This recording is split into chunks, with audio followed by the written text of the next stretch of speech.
paano naman sa mga taong walang alam sa machine learning? My answer would always be something that you're really good at, something that you know more about than other people. The business that is best for you is relative to what you know, where you are, and how long are you willing to sacrifice to make that business work. My first suggestion, if you can DIY, learn it yourself. Definitely learn it yourself, because even if you hire someone and even if you partner up with someone, if you don't know absolutely anything about what they're doing, they can trick you. That's the problem.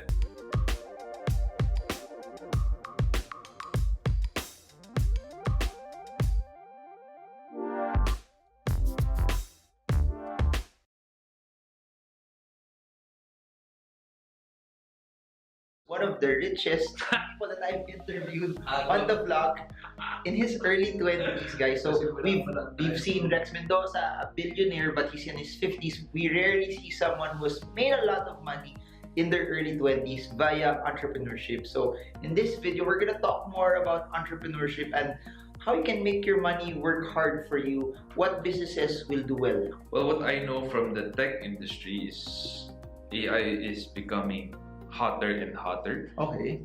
Although that would entail a lot of expertise if you're going to start with AI. In my opinion, there is a lot of opportunity for machine learning related startups next year.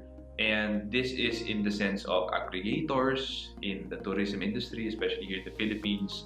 Wala pa talagang nakafocus doon. With other aggregators like Agoda, Expedia, and Booking.com, if you're able to do a machine learning model like that scrapes their prices every day, it will run through an algorithm. You can make the algorithm yourself that will turn your price into more competitive prices on a daily basis, will adjust, fluctuate it automatically on a daily basis. What does aggregator mean? And then what does machine learning mean for people who don't know anything about tech? Aggregators are websites like eComparemo, like Agoda, like Expedia, like Booking.com. What these websites do is just scan the rates online of all the airlines. For example, Skyscanner, it will scan the rates of all the airlines out there, compare prices with each other, and then put all the results in their site. How aggregators make money is when you book from the aggregator, they get an affiliate cut commission. What machine learning algorithms will do, if I have a new airline, let's name it Master Marvin Airlines. MAL, Marvin Airlines. Okay. Marvin Airlines. Okay. And he doesn't know how to price it, but he wants to be competitive. What I'll do is get all of these, put a little bit more weight on if your target is going to be the higher end. Mas kabangga mo si Singapore Airlines. So I'm gonna put a weightier score in Singapore Airlines, and I'm gonna put a lowered score in Cebu Pacific because their target, they're democratized flight. So they're on the lower end market yung target. So hindi yun yung target market ni MAL. So ang gagawin natin, we're gonna put more weight on the same target market airlines, and as we run it through the algorithm, it will tell MAL, oh, this is the best price that you should put per flight on these destinations. That's machine learning. I log in sa normal Chrome browser ko, I log in incognito, then I log in sa phone. Iba-iba yung price. Ang galing, yes. You're probably using a machine learning website na nga. They're using machine learning. Okay. I have the chance to travel a lot. I kinda know what the prices are already for a specific flight. Yeah. So parang pag naglalagay, mahal nito then I would go to my phone, tapos check, yan iba na naman yung price.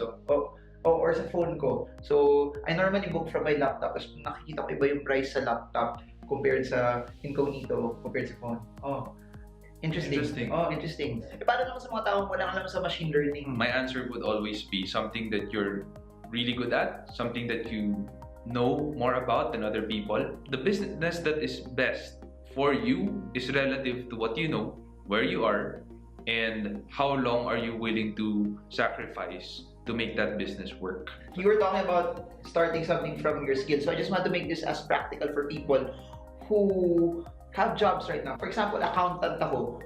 What's something that an accountant can do na business based off of their skill? Accountants have so many businesses that they can start and enter.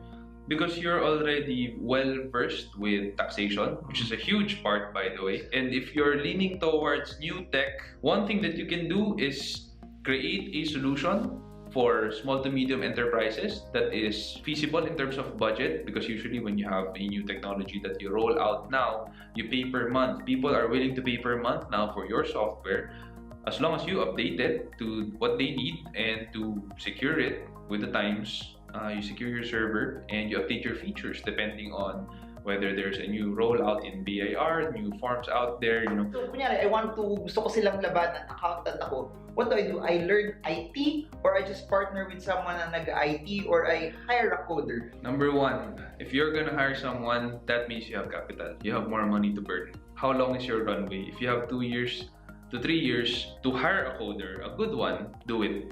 How many should they hire? Just one lang is okay already when they're starting, or more? They should get more than one already.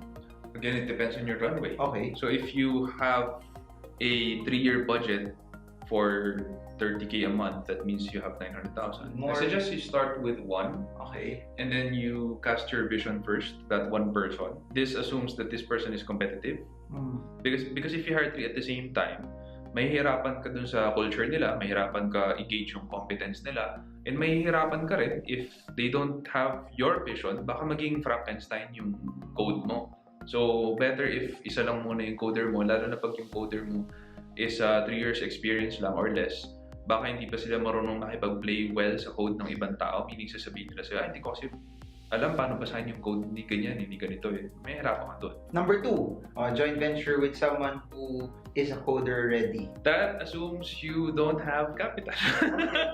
So if you don't have capital to burn in the runway, you have little to no choice but to partner up with someone. Again, make sure that this person carry on your vision. And number 2, one of you has to have majority shares, preferably the one who has the initial vision, which is you. You should have majority shares. 50-50 is not something that I will ever enter.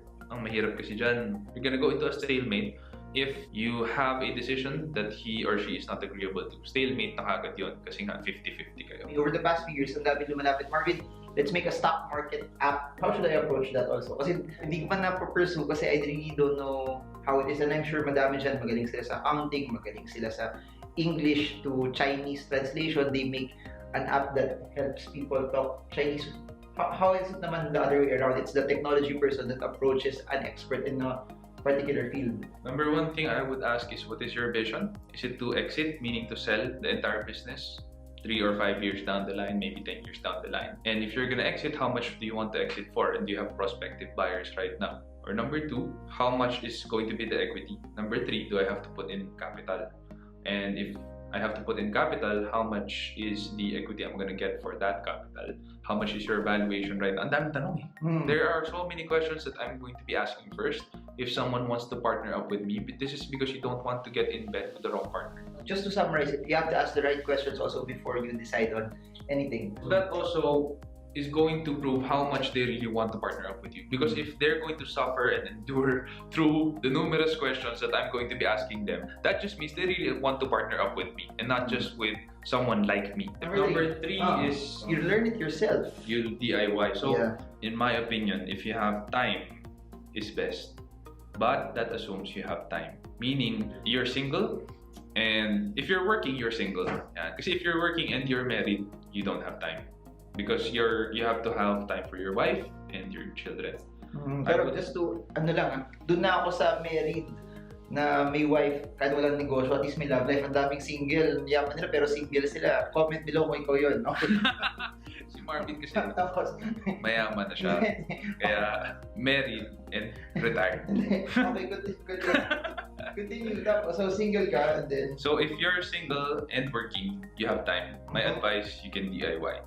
Okay. If you're married and working, my advice, do not DIY because you will sacrifice your time with your family, and that will just ruin you both in your day job and in your business. Long term is not sustainable. If you are single and unemployed, that's perfect. If you're married and unemployed, then you can DIY, assuming that you have a runway, you have money to burn. So it depends on where you are in life. My first suggestion, if you can DIY, learn it yourself.